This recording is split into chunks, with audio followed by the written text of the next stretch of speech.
an essay on the question of free will and the existence of God, as defined by religion. The human animal has three basic needs: food, sex and mysticism.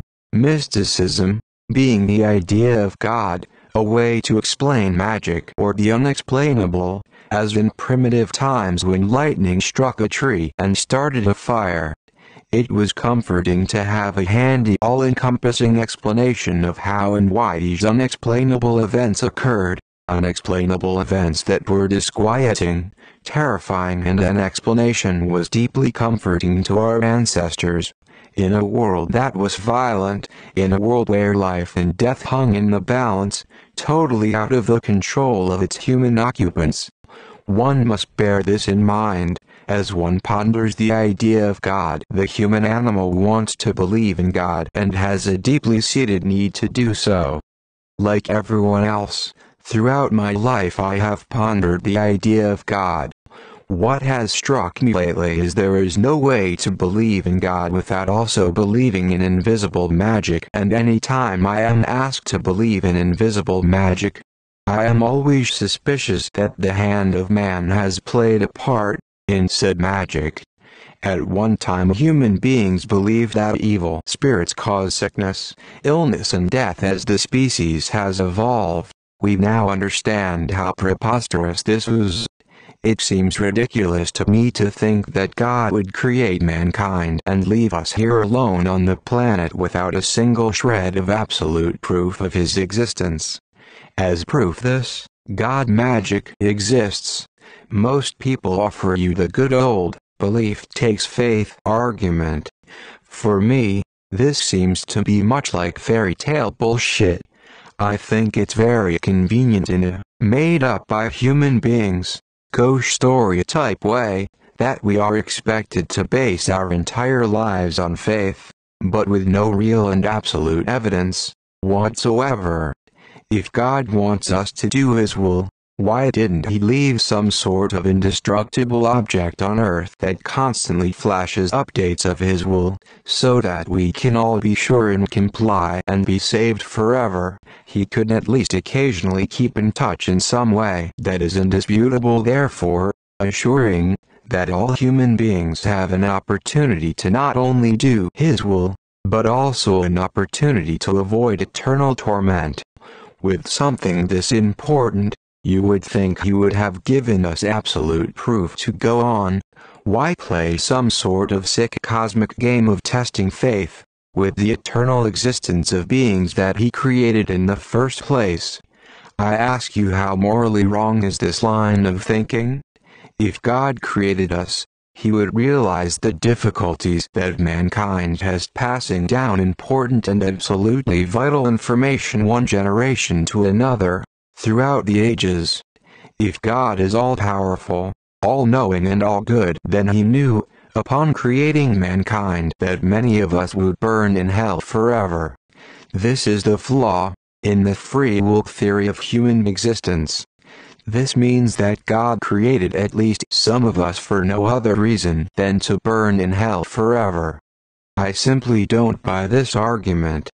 It seems to me that religion was created so that a select few could control and collect money from the masses quickly and efficiently, based on absolute terror placed in the masses' hearts by an elite few in the first place.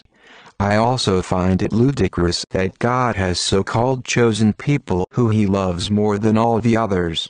This too seems to me to be bullshit, man-made bullshit, I might add, so that a select few can control the ignorant masses and bring them around to their way of thinking, as well as eliciting donations from the masses on a weekly basis.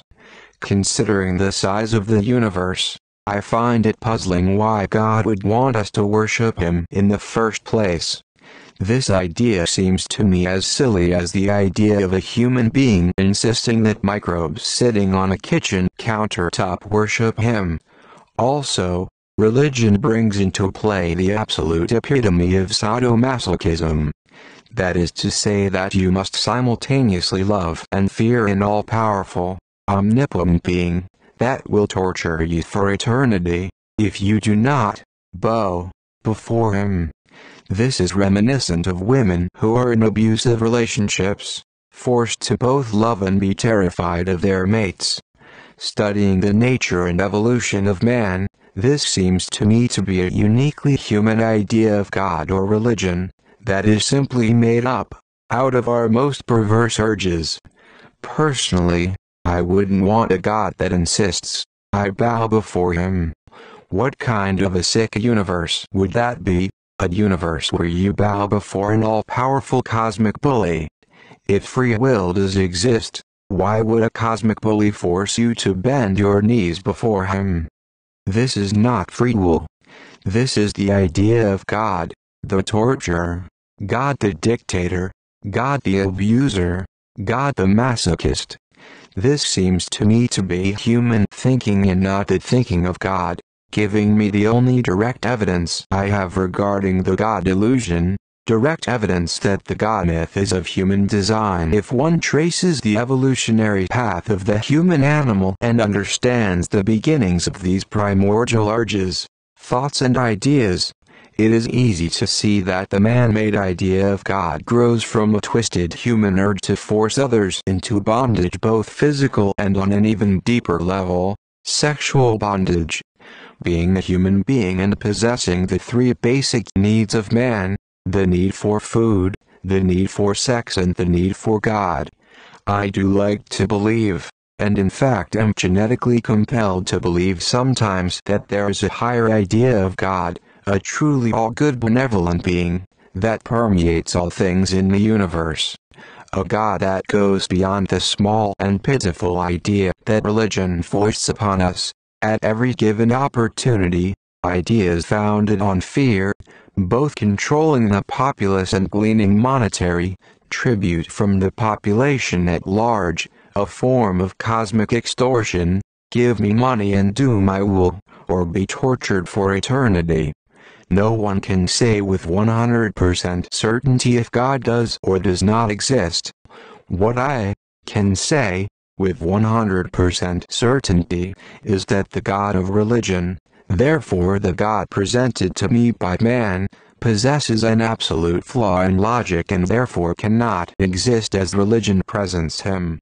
If God does possess the three qualities of being all-powerful, all-knowing and all-good, and in order to be an omnipotent being he must possess these qualities, then he cannot be the punishing God of human religion and must be lacking in one of the three basic qualities that define God as we know him, as religion presents him.